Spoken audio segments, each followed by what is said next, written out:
So we can get started. I'm going to call the meeting to order. So I am going to ask that everyone please silence your cell phones so we do try not to have any interruptions for our presentation. And then I'm going to ask Teresa Pisani to come up and introduce our speaker. Alrighty. Well, first, welcome everybody. We have a large group here. And how many of you read in the e-blast about our speaker? Okay, can we hear now? Alright, really close up here.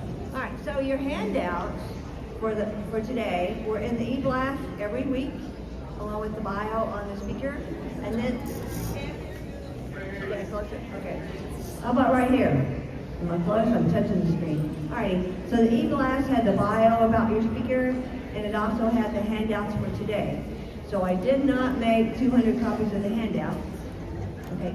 And it was also on our website. But to make it brief for you, Gayle Southerland and her husband Rick have been in Plano for a number of years since 1977. So that's pretty nice, right?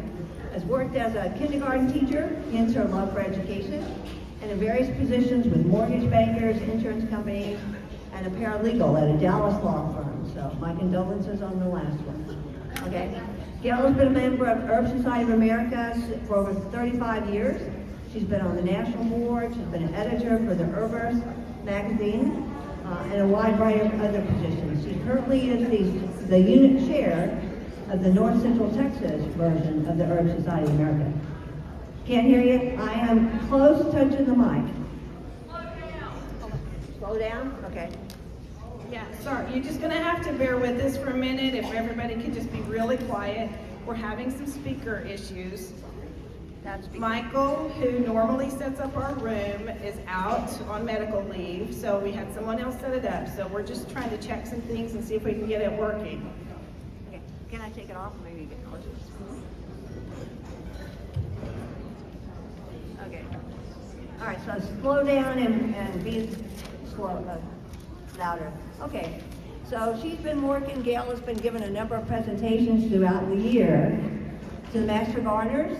In fact, we were over at Dallas Organic Garden Club the other day, right? Not too long ago. As well as various other throughout the United States. Dallas Market Space and others. If you ever have an opportunity and you want to go to an individual's home that has a lot of beautiful flowers, not that you don't want visitors, right? She has a tremendous garden in her backyard that I thoroughly encourage everybody to go, and you need to take pictures for us. You do have pictures there, yeah. And I also want to mention for next month, just to give an advance notice about it, Joanne Collins from the Native Prairie Association is going to be our guest speaker next month, okay? And then Bree Author is going to talk about food revelation in April. So I'm giving you a hint here about what's coming down. So without further ado, Gayle, it's up to you. You get to play with the speaker on the mic now. Well, good morning, everybody.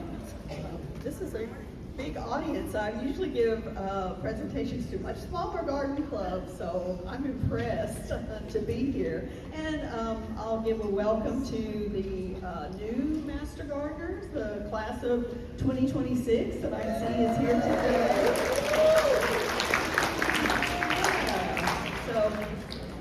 We're going to talk about the low or no water herb garden and Texas tough herbs, because you know, it's one thing to say, oh, I want to start a herb garden.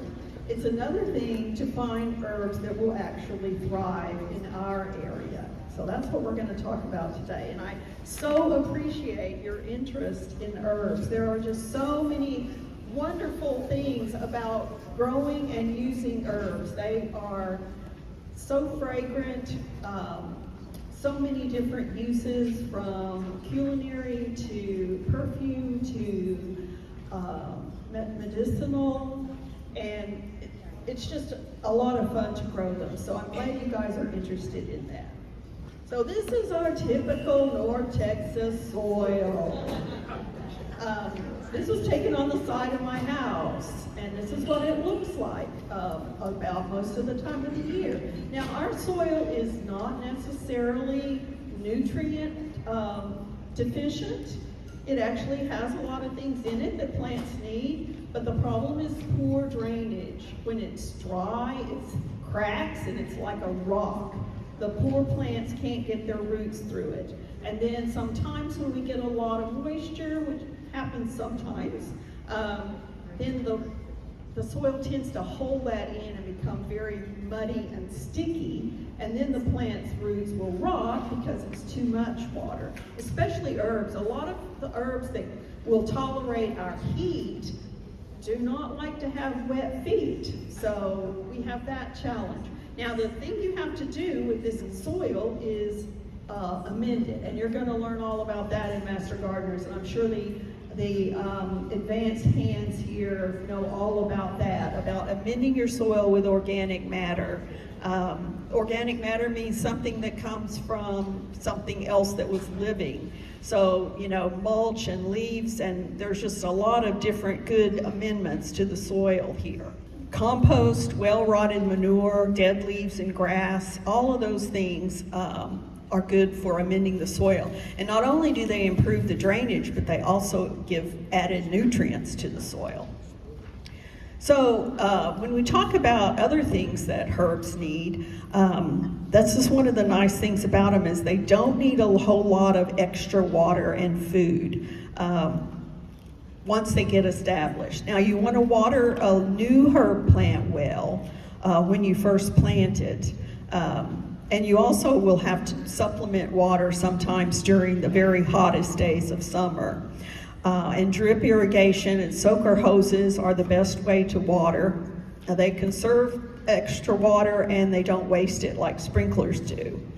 And you can feed your herbs in the fall and the spring, and that's pretty much all they'll need with a balanced plant food.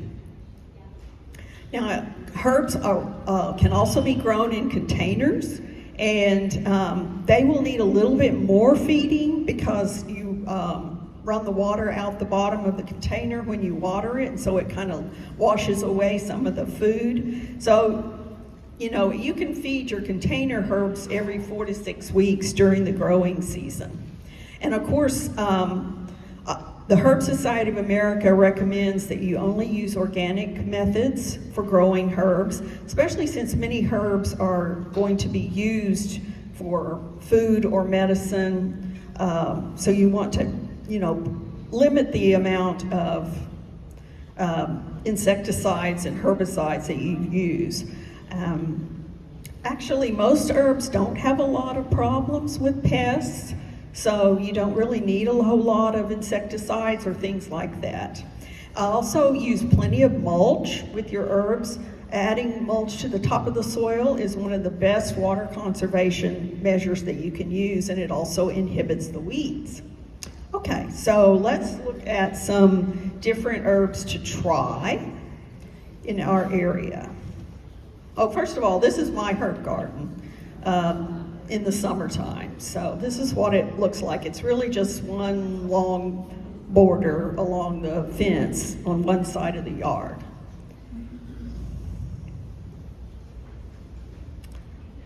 Basil is one of my favorites. Now, basil loves the heat. I've seen some places that say that basil needs a lot of water, but that hasn't really been my experience. It can get through the summers pretty well. I like to harvest my basil though before the really hot summer days set in, so before the end of June for sure, because seems like the heat kind of turns the flavor a little bitter, so I like to harvest it before that. And there are lots of different kinds of basil. I think the top picture is cinnamon basil, and then I think the left one on the bottom is holy basil, and the right is sweet basil. So they're all good for cooking. Of course, Italian foods, you have to have basil for that. You have to have it for making pesto.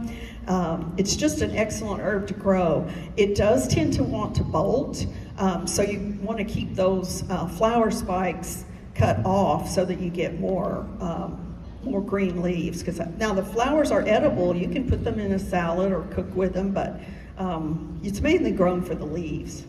Some of the lemon herbs are some of my favorites. On the left we have lemon verbena, and on the right you have lemon balm. they both have a really cool lemon flavor, and you can use them for cooking. My favorite thing is to put them in tea, just regular black tea, because it gives a lemon flavor without the sourness of lemon juice. So I really like them for teas, but you can use them for baking and cooking. You can toss a little bit of it into salads. Very useful. Of course, they're very good to use in potpourri as well. I should say lemon balm is in the mint family. Ooh, and we know about the mints, how they want to take over the world. They for sure want to take over your herb garden, and then they're going to spread to the rest of the world. So lemon balm can be a big spreader. You have to kind of watch out for that guy. Lamb's ears is another fun one to grow. The leaves are all fuzzy and soft. Traditionally, it was used as a bandage.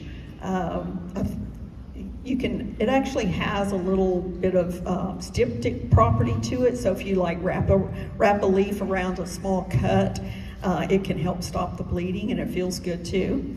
Kids especially love this herb because the leaves are so soft and fuzzy. I believe this plant came originally from South America, and there the leaves grow really, really huge, and they use them as baby diapers. They don't grow as big here, but it's a fun plant to grow. Oregano is another one you have to have for your pizzas or Italian cooking, and it's pretty easy to grow here too.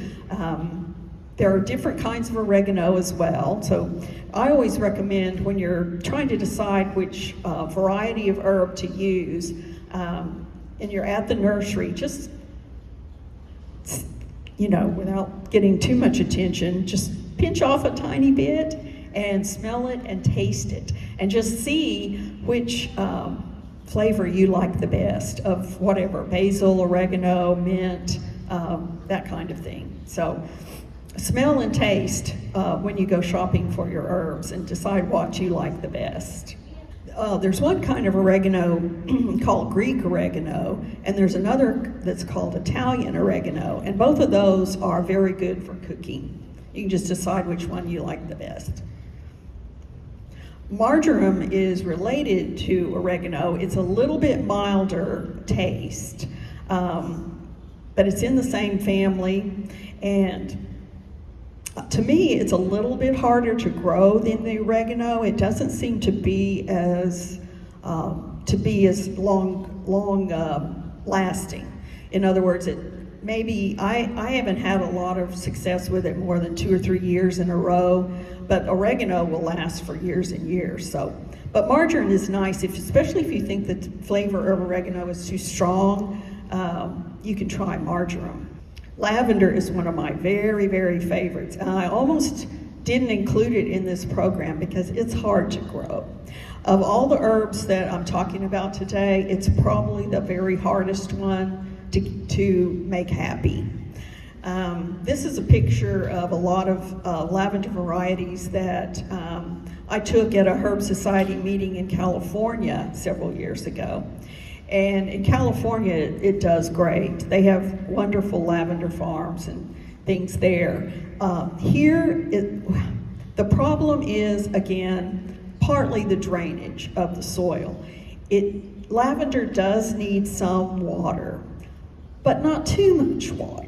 It's a drama queen, and it's hard to find that balance. And then sometimes too, our winters can be too much for it. It doesn't like, when the temperatures get down to like 15 degrees and so forth. It's pretty hardy, but, to me, I just have trouble making it happy. I think the English lavenders are probably the easier ones to grow. Some of the ones that have the firm-looking leaves that are called French lavender or Spanish lavender, those mainly you have to treat as annuals. They're just not particularly hardy, I haven't found. So the English lavenders with the straight, smooth leaves, those seem to be the best to grow. Of course, there's so many uses for lavender. You can cook with it. It makes wonderful linen water and cologne and just, even headache remedies. When we're talking about herbal essential oils, lavender is the only one that is recommended to use on your skin directly. All the other essential oils should be diluted with a carrier oil. But lavender is one you can use directly on your skin as long as you aren't allergic to it. You can test some. A lot of people like to rub it on their temples when they have a headache. And it does have a lot of other medicinal and aromatherapy properties as well. Rosemary is related to lavender. They're both in the mint family, and it is much easier to grow, I think, than lavender. I've had rosemary plants that lasted for many, many years. There are lots of varieties of rosemary. There's Hill Hardy and Arp and just a lot of different ones. There's basically two main types, the upright rosemary, which is on the left, and the prostrate rosemary, which kind of falls down and is really nice in a container like that. They're both good for cooking. They both taste pretty much the same. It makes delicious breads and biscuits. It's great with just about any kind of meats. Really just an indispensable cooking herb, as well as garden sage. The one on the left is just your basic green sage, and the one on the right is the purple sage. There's also a tricolored sage. These are the ones that you cook with. There are lots and lots of different things called sage, which are in the salvia genus, but they're not ones that you eat. But these two are the culinary sage. And one thing, a medicinal remedy that you can use sage with is it's really nice to use as a gargle when you have a sore throat. It definitely has some soothing abilities when you find yourself with a little sore throat coming on. Just make a tea out of it and use that as a gargle. Thyme is another one that's easy to grow. There are a number of varieties of thyme. The English thyme is probably the most hardy variety. I really do like lemon thyme. However, to me, the taste of it is superior to the regular thyme. I like the little lemon taste in there. But the lemon thyme, you'll see all kinds of different varieties of thyme at the nursery, but to me, they aren't as hardy as just the regular English thyme. This one is a variety called pink chintz, which made a very pretty display in the spring with sort of lavender flowers, and it tasted very good too. Now with thyme, you have to keep it pruned back. Not that it'll take over too much, but it turns very woody the older it gets, and a lot of times those old pieces of wood will eventually die. So you want to keep it kind of cut back so that you get the new sprigs growing that aren't so woody. Thyme is another one that goes just about any kind of meat. And it's good for vegetables too. It has a pretty strong flavor, so usually it's used in cooking rather than eating it raw. Same with sage and rosemary. They're almost used exclusively in cooked dishes because they do have a pretty strong flavor, and a little bit goes a long ways. There's a lot of different plants in the Artemisia genus. Wormwood is one. This is a pretty decorative plant. Obviously, you don't want to eat wormwood because it's very, very bitter. It's an old medicinal remedy. When people were plagued by worms in the old days, they used this as a remedy, so that's why it's called that. There's a lot of different varieties of Artemisia that are out there, and they're all pretty, and they're all pretty much easy to grow. I've got some pictures here. This one is the silver Powis Castle variety. And another variety of Artemisia is Sweet Annie on the left. And that's actually an annual. The regular wormwood is a perennial, but Sweet Annie is pretty much an annual, and it'll go to seed and die when the weather gets cold. And sometimes it might even come back from seed. The one on the right is Southernwood, which is a perennial, and it's another variety of Artemisia. And it's another one that is very, very bitter. It's an old medicinal remedy, but it makes a very pretty plant that stays green most of the year, and it's pretty easy to grow. Yarrow is, you're probably familiar with that from the roadsides, because it grows quite freely and blooms in the spring just all along the highways. And it is, it's kind of not really a native plant, because I think it originally came from Europe, but it has adapted here so much so that it's almost considered like one of our native wildflowers, because it's become so prevalent. But it makes a nice, tall, ferny looking plant, and it's pretty when it blooms. You want to cut off the spent blooms, and then it regenerates itself from the ground after it blooms. And I like the ferny leaves on it. And it's another one that's supposed to stop bleeding if you put it on a cut. I'm not sure that's scientifically sound. In the Greek mythology, Achilles in the Trojan War used it as a binding for wounds, and that's where the name comes from, Achillea. But I'm not sure that's true. But it is a nice plant to grow. And if you want something tall, bloomer in the background, you can use yarrow. Germander is another plant that is an old medicinal herb, and it was typically used in knot gardens, you know, those gardens that are severely clipped and made to grow in patterns. Germander was often used in that, and it wasn't allowed to bloom like mine was. They kept it pretty well clipped. Supposedly it was George Washington's favorite herb. He had it as borders all around Mount Vernon, from what I've read. And it's really nice for a little border around a sidewalk or in front of your flower bed or something like that. And it's pretty easy to grow. It doesn't try to take over. It stays pretty small, and it's easy to keep in shape. So that's probably why they used it in the knot gardens a lot. Here are some other sages or plants in the salvia genus, and you'll sometimes hear them called sage, but they're not really the edible sage. We have Henry Dulberg on the top. That is a native of Texas.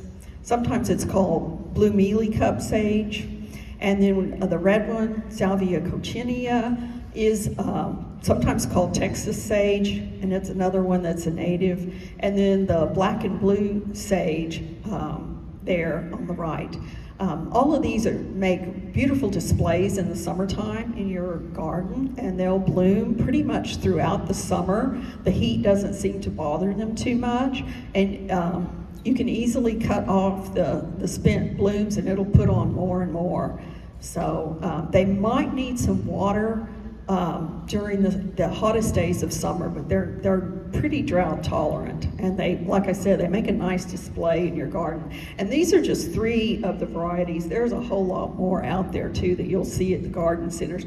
A lot of times you won't find these salvias in the herb area at the nursery. You'll find them in the perennial area.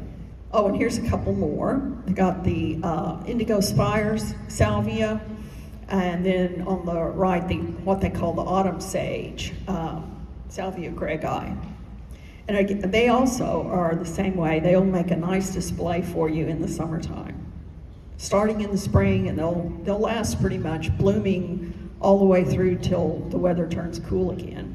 And another one that you've probably heard of before is the California white sage. This is the one that is a native plant in the West, and it is the one that Native Americans use to burn for fragrance. You know, they make the bundles and then light it and use it as a purifying herb. I haven't had experience with it myself, but I've seen it at nurseries here, and or in Dallas, I should say. And I think it would probably grow here since so many of the sages do. And a lot of people are curious about it. They're kind of like, what is the plant that you use for the smudging? So this is it. If you've ever wondered about that, this is the plant you use for that. This is one of my favorite plants, Texas star hibiscus. It's actually a native plant, but not here. It's native to South Texas. And I've always read that it would attract, pollinators, bees and butterflies and things like that. But I have never seen, I've grown it for several years in my backyard. I have never seen a butterfly or a bee on it. And that just shows you how, these microclimates are quite important where we live. Because in South Texas, they say, oh yes, it's a pollinator plant. But the pollinators up here don't know about it. It's not from here. And so it just shows you how your microclimates can be quite important when you're talking, especially when you're talking about pollinators and if you're wanting to have a pollinator garden.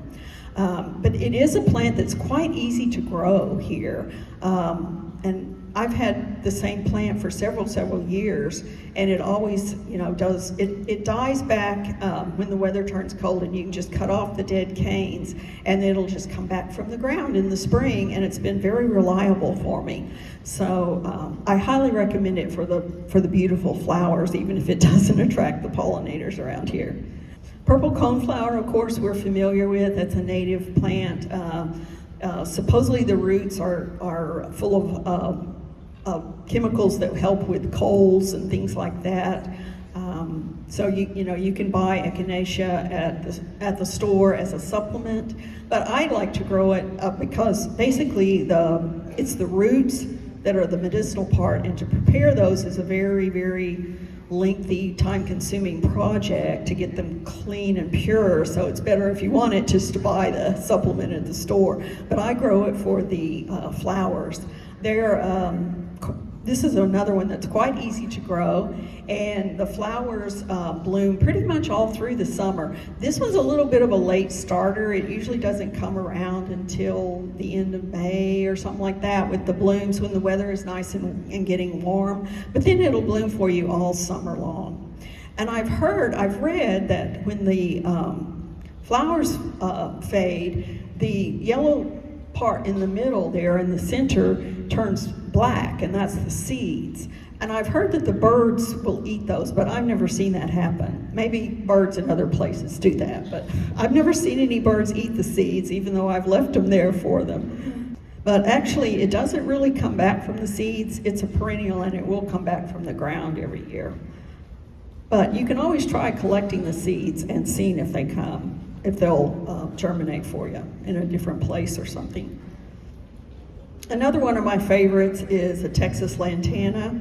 I have liked this plant ever since I was a little girl, and my grandmother grew it because I was just fascinated by how there could be different colors of flowers on the same plant. I just thought that was the coolest thing. It's another one that's a perennial, and it's quite easy to grow.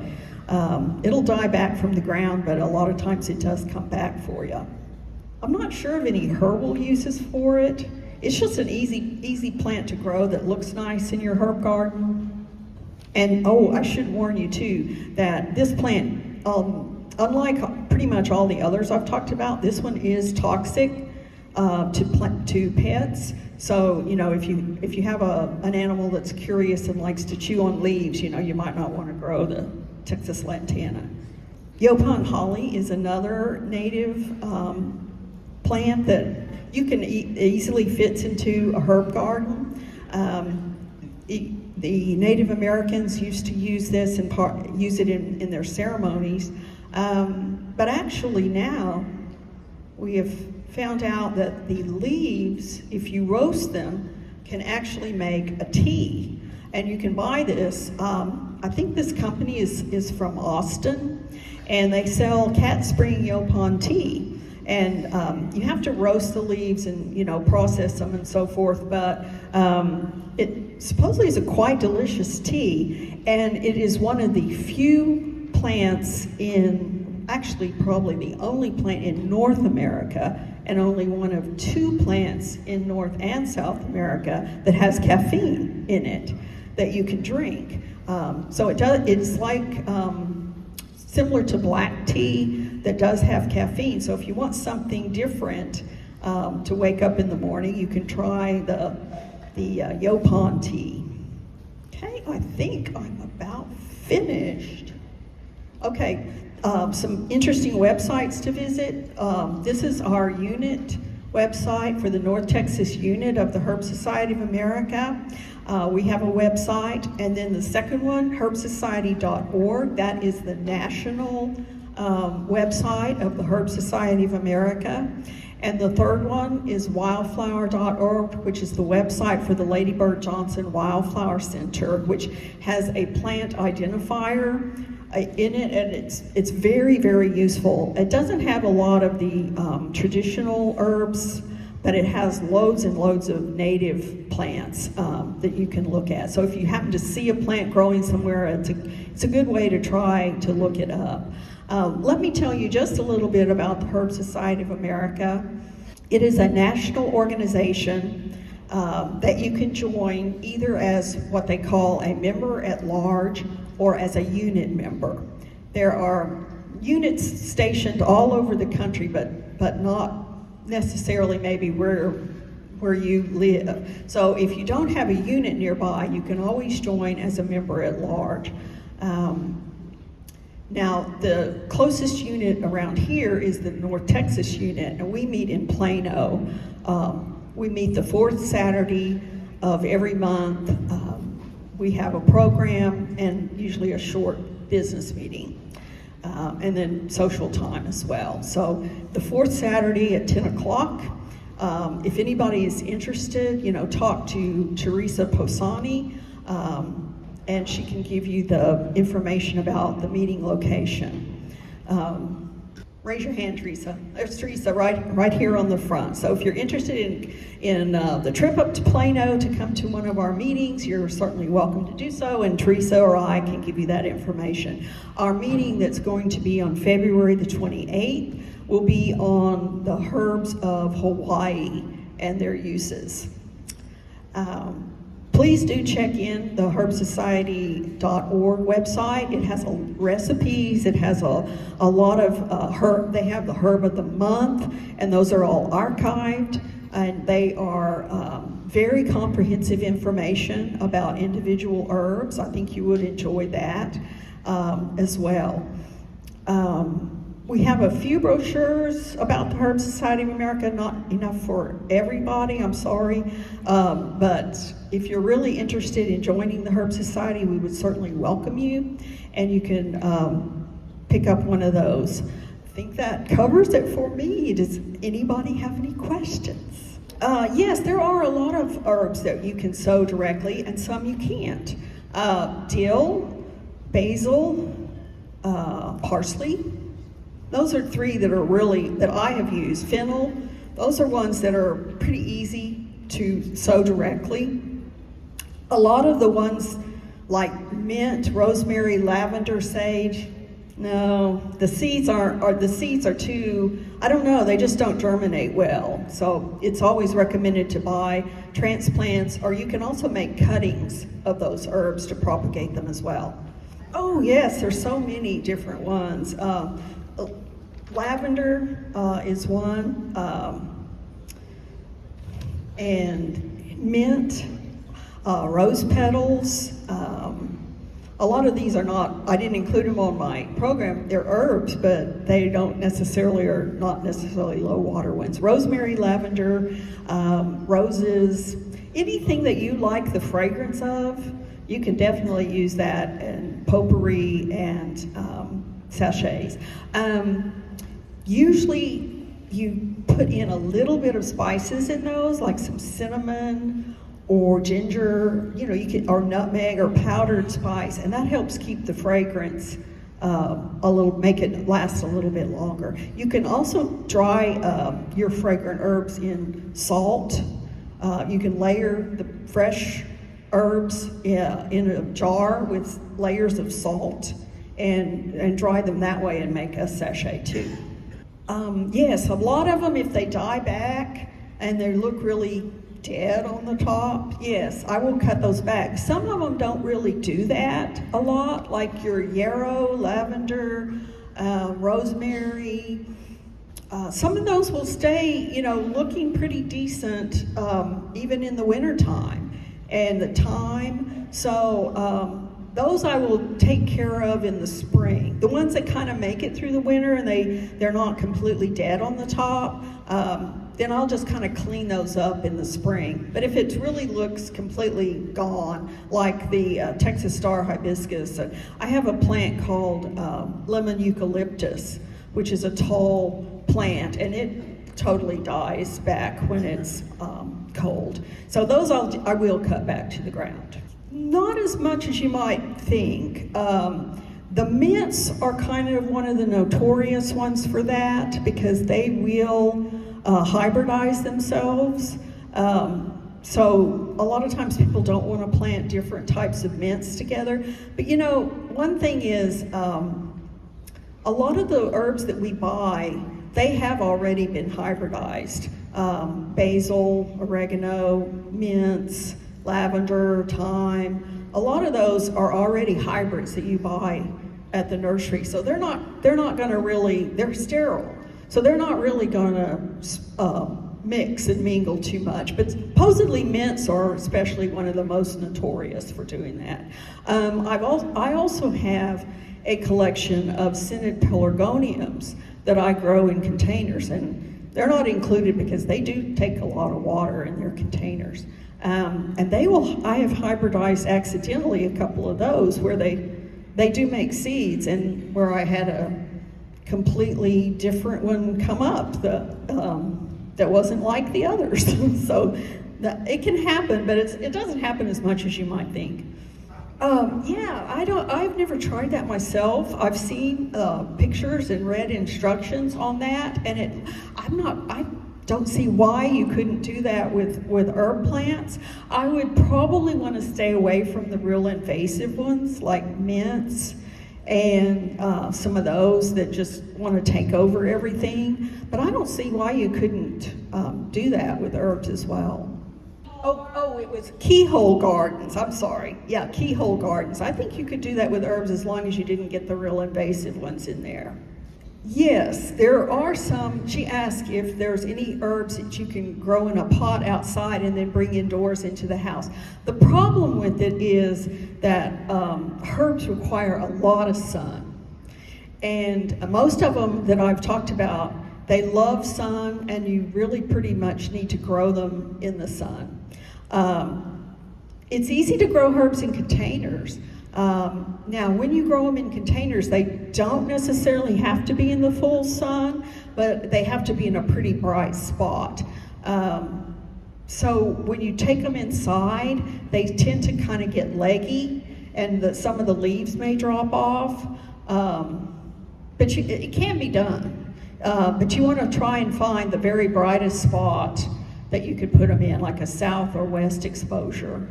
Well, thank you so much. I appreciate your attention. All right, thank you. We actually do not have any visitors with us today, but I do want to welcome the 2026 intern class. So if I could get you guys to stand up. We have a large class this year, 32 interns.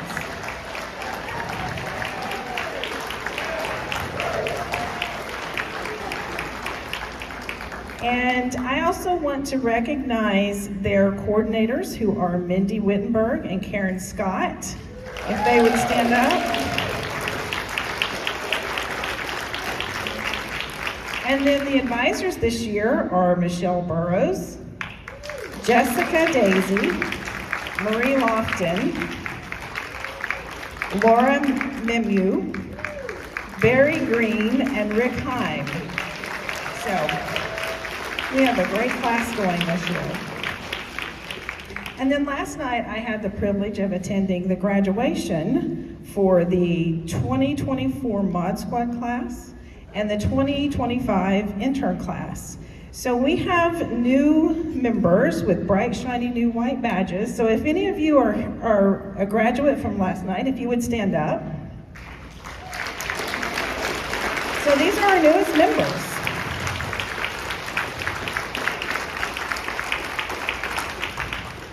All right, thank you very much. Okay, so our business meeting is now going to come to order. And the minutes for January were published in the e-blast. Are there any corrections? If not, they stand approved as published. Our officers' reports, we're going to start with Mary Beth Lampy as our treasurer. Welcome everybody, especially welcome to all you new interns. I look forward to getting to know you all. Donna Perica, will you please stand up? Donna has given 3 years of her life to be treasurer. And she is an incredible treasurer, accounting guru, and we are in such good shape, and she's trying to help me learn. I am a slow learner, and I think we spent 8 hours yesterday with her helping. I hate to say that as your treasurer, I made some mistakes, but she corrected them. I put things in the wrong spot. Who is this person standing up here? I was a class of 2022 and have thoroughly enjoyed being in the Master Gardener Association. Who can tell me what kind of flower that is? And what kind of butterfly likes the passion flower? Yes. How many Gulfie fans do we have? Oh my gosh, those, aren't they great? Okay, getting on. Who is this crazy person up here? I'm Mary Beth Lampy. I went to Texas A&M. Whoop! So we are sponsored by Texas AgriLife. And Courtney and Jay went there, I know that. And I always ask people, how many heart attacks have you had as an Aggie watching football games? I think I had about 100 this year. I retired from the most benevolent and wonderful organization, Tarrant Regional Water District, who we work with.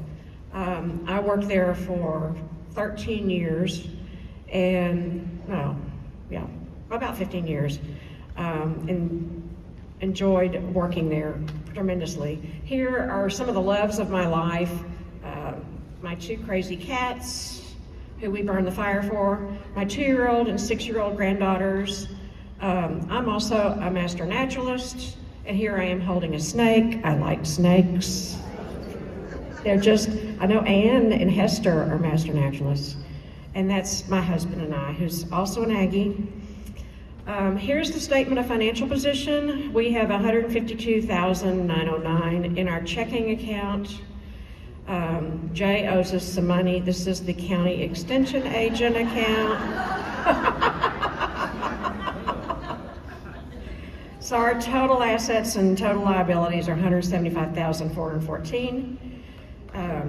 Let's see. Wait, what is this over here? Yes, antelope horn. And what likes antelope horn? Monarchs, yeah, exactly. Sorry, my master naturalist is coming out in me. And I know we have a lot of master naturalists in here too. So here's our statement of activities. Fundraising, we have a lot of revenues. We have not bought a lot of supplies. Donna can correct me on any of this. So our total revenues are $7,084. We are anticipating expenses for the super duper wonderful greenhouse, right? We do have some expenses coming in for that. We have some expenses, anticipated expenses for developing the new super duper website too. So this month we were under 8,263. Does anybody have any questions? Okay, thank you. Thank you, Mary Beth. All right, our first VP of programs, Teresa Pisani. All right, part of the role that we're doing this year is we're highlighting advanced training, okay? Okay, show of hands, anybody think we have at least 20 advanced training programs in the state of Texas? You're close, but no cigar. We actually have, I think, 18 currently, as we'll go through a little bit through there. So we're gonna give you just a touch, teaser information about them, okay? So we have to start off by what is advanced training? And it's offered to those in good standing, because your agent has to approve you, Jay over there, you know. And one of the things that we're doing is we're prioritizing public education with this advanced training, right? So whether you do it with a class or you do it by handling a demonstration garden or however you want to do it, it's public education, and we're research-based on here.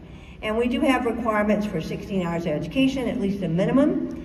I went to the herb training last year, and there was more than 16 hours. We had 3 full days of it, not to include and count 2 tea parties.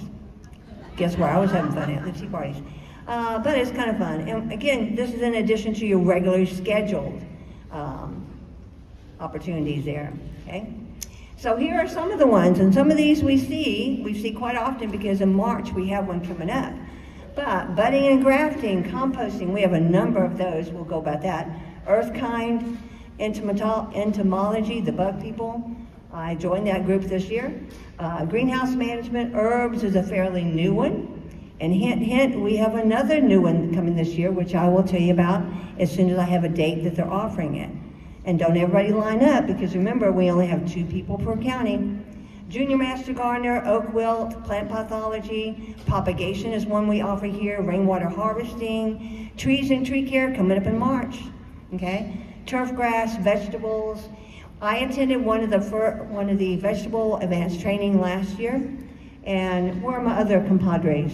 We had a total of 4 of us because there was a waiting list. And I have to say that it was very well spent 3 days of training on vegetables. So the reason I bring this up is if you have questions about a particular plant and you know what category that it goes into, what do you think your AT Master Gardeners are? They should be your first line source of information, correct? Because we go to the advanced training for it. How many do we currently have? That's kind of ambiguous because it's hard to get a real accurate list here. But you can see some of these, and it looks like my slide went bonkers when it put over here. We have 25 citizen foresters. We have 54 advanced trained plant propagationists, and we have more coming. Earthkind is 1, harvesting, rainwater, we have 14. I know they're looking for more there. Entomology, we have 4, superstars 4, greenhouse 19, hopefully y'all are working with the new greenhouse coming in. Tree care 23, herbs, getting kind of lonely here, but we have some more coming. Vegetable gardening 9, irrigation 1, junior masters, master composters down here of 20, and we have more that will be recognized because they're finishing their, giving back to the community part of it. I too have that one coming up. Okay. So what's coming? In the future, those of you who are advanced training, that are all those numbers in there, you can see in the e-blast, or I'll send you a personal email, maybe asking for one word to describe the benefit you've received from being advanced trained. Or maybe you have a short sentence. We'd like to show our members what you've acquired. What do you think is the good reason why you obtained that? Because it's not easy. First of all, you have to stay awake through the three training days. Y'all laugh, but sometimes it's hard. And you have to learn a lot, okay? And then you have to answer a lot of questions, and you have to get back to the community a number of hours. Your individual agent is the one who gets to decide how many hours you have to have and all this business going on. So you have to please him more so than the state to get that advanced training, all right? And then you'll be recognized at the state conference, okay? So the upcoming ones are trees and tree care, I mentioned, Tarrant County, and the Junior Master Gardener is going to be virtual. They're starting to offer more and more of these virtually in an effort to get more Master Gardeners involved. That kind of makes sense. And I have to tell you that the entomology, I got to learn how to say it one of these days, was very good. Wizzy Brown and Molly Keck did an excellent job. They had a number of guest speakers. I stayed awake every time, every 2 hours, and the information you have to give back to them to show that you learned was very easy. And what I found most valuable is they're an excellent resource forever now. If I have a question about a bug or an insect of some sort I can't answer, I know where to go, and they're very prompt on answering. I already contacted Wizzy the other day before I gave the good, the bad, the ugly, to make sure I had some of her content in there.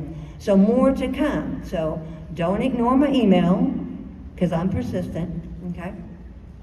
And we'll give you more in the future months as we get more information about it. Thank you. And just a word of reminder, next month's speaker is just Joanne Collins, Native Prairies, okay? Okay, so let's repeat it for everybody to hear, because it's hard to hear in the back, right? All right, so what Donna was saying is we have scholarships for 2 advanced training opportunities a year. And there's certain criteria you have to meet, and then you have to give back. But you'll at least have $100 of your tuition paid for. Okay? These are not inexpensive training opportunities, but I can tell you that I have found mine well worth the opportunity.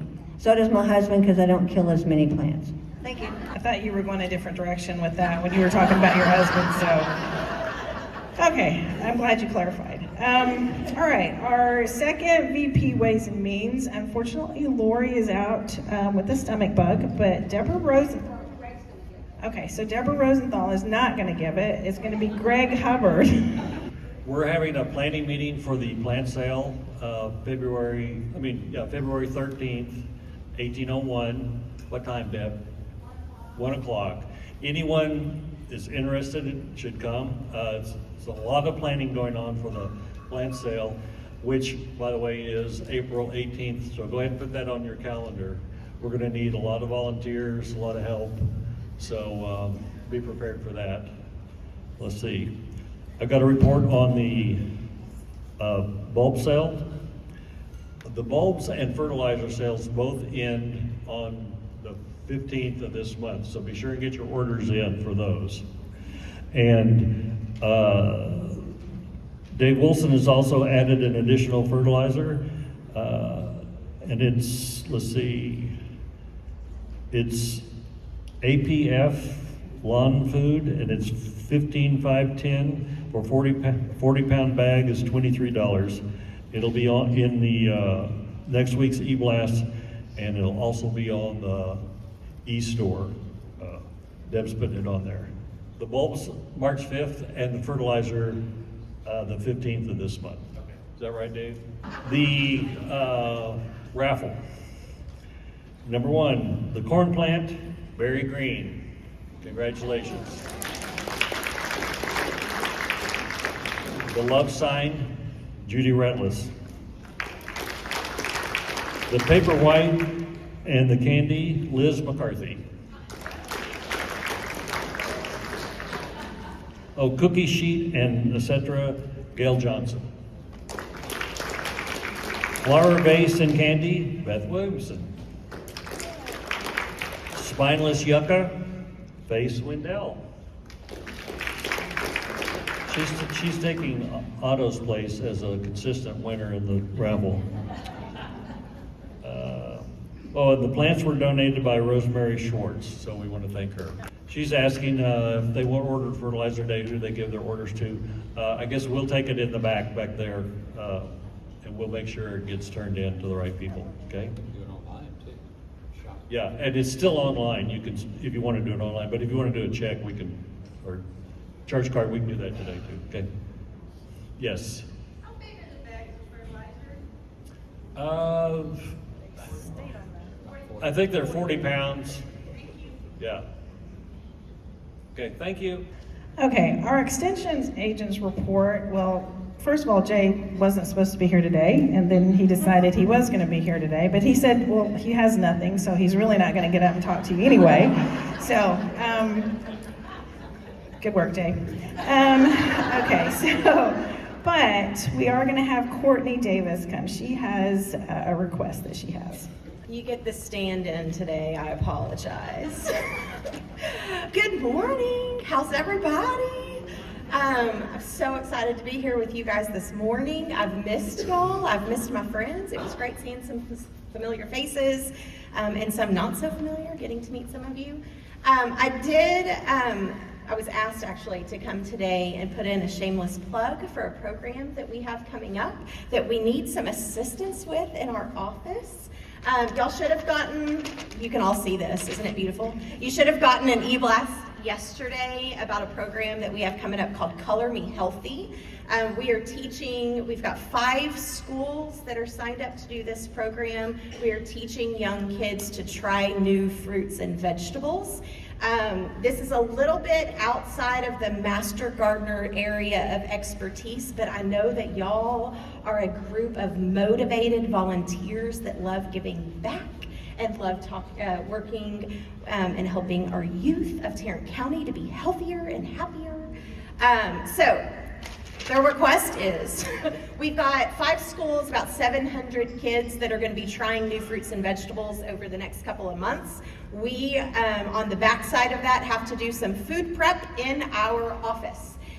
We take carrots and we portion out about 700 portions of carrots so that when we get it to the schools, all the school teacher has to do is pass them out to the kids, and we're trying to make it as easy as possible with them. These schools have also shown some interest in starting some gardening programs, so there is a bit of a tie in there, but a sign-ups genius went out yesterday. If this is something you might be interested in doing, it's indoors. So if it's hot or cold, you'll be comfortable. It's easy work. You'll get to meet some other members of our extension team. What other wonderful things can I say about it, trying to get people to sign up? They do get hours. Yes, great question. And I meant to look that up this morning and I forgot. So when you go in to report in VMS, you will report it as, I think there's a section, other AgriLife requests or something. It says something about AgriLife. So you would just write in there, Color Me Healthy is the name of the program, and you can get hours that way. What was your question? Yeah, one of the requests was for drivers. The schools I don't think we have any Fort Worth ISD schools. I think they're all Everman and Arlington ISDs, and so it would mean picking produce and things up at Fort Worth downtown and getting them there. My priority request, though, is going to be for helping on the food prep. So sorry, interns, that's going to happen on Tuesdays, and y'all are going to be in class.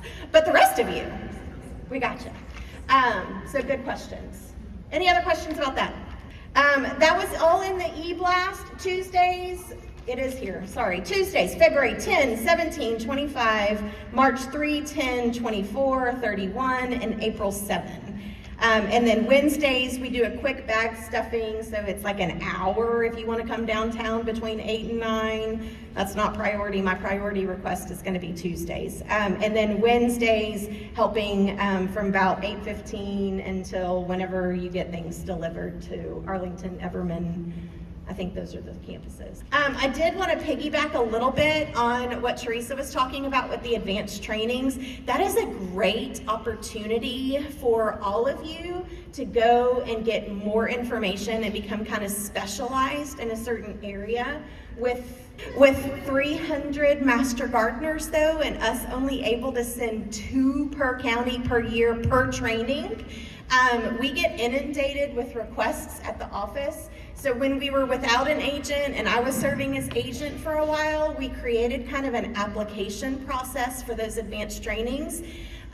We ask that you just kind of send in like why you want to go, what's your motivation, that sort of thing. But I will tell you that we have to kind of draw the line at a certain point, and we do give priority to those that have gone through Speakers Bureau training, because then we know that they're comfortable giving presentations and sharing the message. So that's kind of another shameless plug for Speakers Bureau. Now's your chance to get activated and get engaged with Speakers Bureau so that you're established there. So when you want to do your advanced training, you're ready to go there. Yes, Jay? Don't ask that question. Any other questions? We'll work with you. Okay, thank you. All right, thank you. Okay, so we actually do not have any committee reports today. So I'm going to give you a few announcements. The March Advisory and Executive Board meeting, again, this is a reminder that it's going to be on Wednesday. It's the 3rd Wednesday, which is March 18th. The next business meeting will be here on Thursday, March 5th. The next advisory committee meeting will be at the 1801 building, and that's Thursday, February 19th. It starts at 9:30 with the executive board meeting immediately following. Okay, and then one of the last things I want to do is I want to give a shout out to Linda Streeter and Marie Lofton. They have got all this wonderful food set up. They are the reason all of this is like it is. So you guys can enjoy a great lunch today. Does anybody else have any business? This meeting's adjourned.